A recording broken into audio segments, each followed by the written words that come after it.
김대성 목사의 100가지 한국 교회사 이야기.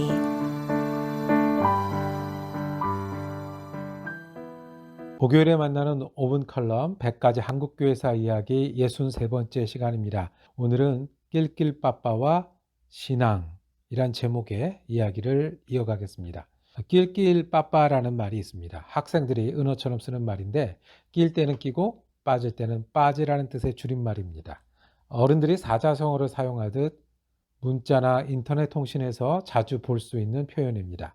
어감이 좀 그렇긴 해도 틀린 말은 아닌 듯합니다. 드러낼 때와 조용할 때, 어울릴 때와 멈출 때를 잘 구분한다면 지혜로운 일일 것입니다.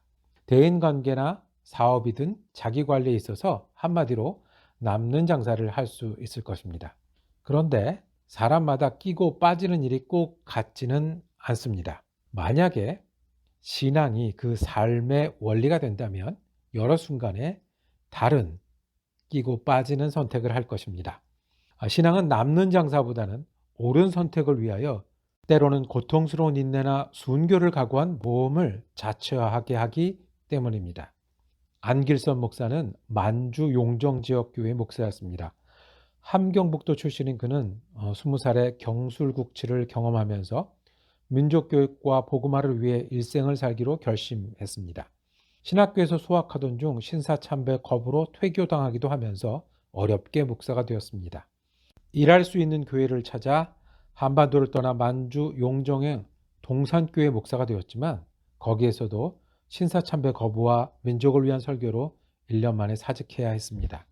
해방은 안길선이 다시 한국으로 돌아올 수 있게 했고 1948년부터는 신당중앙교회에서 설교와 교육에 전념하였습니다. 그러나 곧 6.25 사변이 발생했습니다. 당시에 공산당이 기독교 지도자들을 원수처럼 여길 때였습니다. 성도와 가족들이 피난을 권했으나 안길선 목사는 단호히 거절하였습니다. 만주에서도 일제의 압박으로 양떼를 버리고 떠났는데 여기서 또 교회를 떠날 수 없다고 거절하였다고 합니다. 1950년 8월 23일 교회에서 공산당에 의해 끌려 납북되었는데 곧 순교했다고 전해집니다. 김예진 목사도 만주 봉황성교회 목사였습니다. 숭실 전문학교 시절에 민족 사상 계몽의 활동으로 무기정학을 맡기도 했고 3.1 만세운동에 적극적으로 가담하여 옥고를 치르기도 했습니다. 곧이어 상해 독립군에 합류하였는데 임시정부의 명령으로 한반도에 잠입하여 평안북도청 폭파작전을 위해 활약하기도 했습니다. 1928년 일제경찰에 체포되어 13년형을 받았지만 극적으로 감형되어 2년 만에 출소하였습니다. 그는 곧 평양신학교를 졸업했습니다. 그러나 사상이 불선하고 창씨 개명을 반대한다는 이유로 구금과 고문이 반복되었습니다. 결국 김혜진은 한반도를 떠나 만주에서 목회를 해야 했습니다.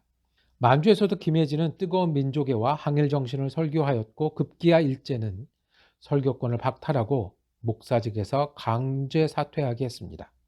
해방이 되고 나서야 사랑하던 조국에 돌아와 다시 교회의 강단에 설 수 있었습니다. 1946년 서울의 후암동 교회를 개척하여 일하던 중에 6.25 전쟁을 맞이합니다. 몸을 피해 은신하던 곳에서 사로잡힌 김예진은 공산당의 갖은 회유를 거부하였습니다. 그에게 붙여준 죄목은 민족 반역자였습니다. 자신은 한 번도 민족을 반역한 적이 없다고 외치다가 미아리 인근 산지에서 총살되었다고 합니다. 민족을 사랑해서 목사가 되고 조국을 떠나 만주에서 일해야 했지만 결국 그렇게 사랑하는 같은 민족에 의해 죽임을 당한 이들이 있었습니다.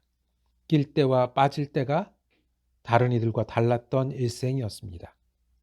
믿음은 남는 장사보다 수고와 희생을 스스로 선택했던 예수님을 따라 사는 일이기 때문입니다. 똑같이 따라하지는 못해도 예수님의 낄낄빠빠를 흉내 내려는 이들이 그리스도인들이라면 여전히 매력적인 삶의 길이 아닐까요?